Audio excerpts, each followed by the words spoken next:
Assalamualaikum warahmatullahi wabarakatuh. Halo semua, perkenalkan saya Mahalani Faunia dari kelas 1A jurusan akuntansi dengan NIM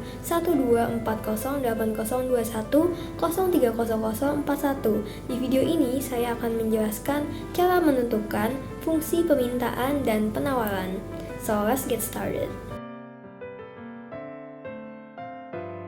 Oke, yang pertama saya ingin menjelaskan apa itu fungsi permintaan dan fungsi penawaran. Fungsi permintaan menunjukkan hubungan antara jumlah produk yang diminta oleh konsumen dengan harga produk.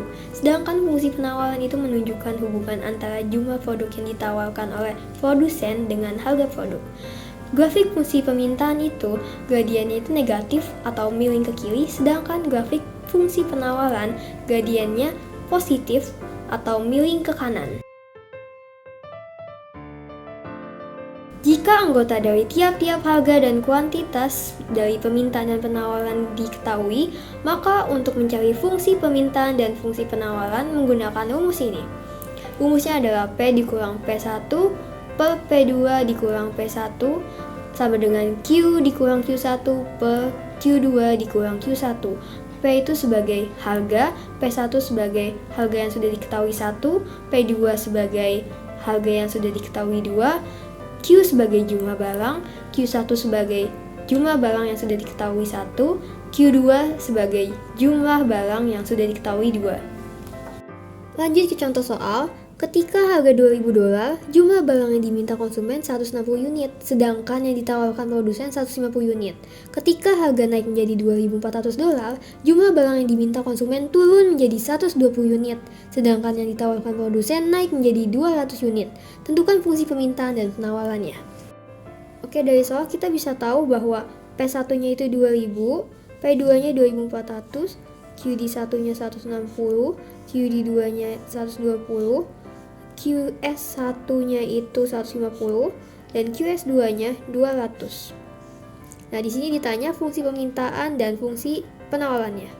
Oke, pertama saya ingin menentukan fungsi permintaan terlebih dahulu. Langkah pertama itu kita mensubstitusikan nilai-nilai yang diketahui ini ke dalam rumus. Jadi kayak di sini P1-nya kan 2000, P2-nya 2400 dan Q-nya kita pakai demand. Q1-nya itu 160 dan Q2-nya itu 120. Jadi seperti ini. Lalu 2400 dikurang 2000 sama dengan 400 dan 120 dikurang 160 sama dengan min 40. Selanjutnya dikali silang, hasilnya seperti ini. Lalu min 40 dikali P sama dengan min 40P, min 40 dikali min 2000 sama dengan 80.000, 400 dikali Q sama dengan 400Q, dan 400 dikali min 160 sama dengan min 64.000.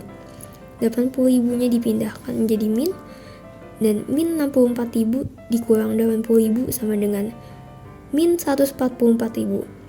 Selanjutnya angka-angkanya dikecilkan sama-sama dibagi min 40. Jadi P sama dengan min 10Q ditambah 3.600. Jadi fungsi permintaannya adalah P sama dengan 3.600 min 10Q.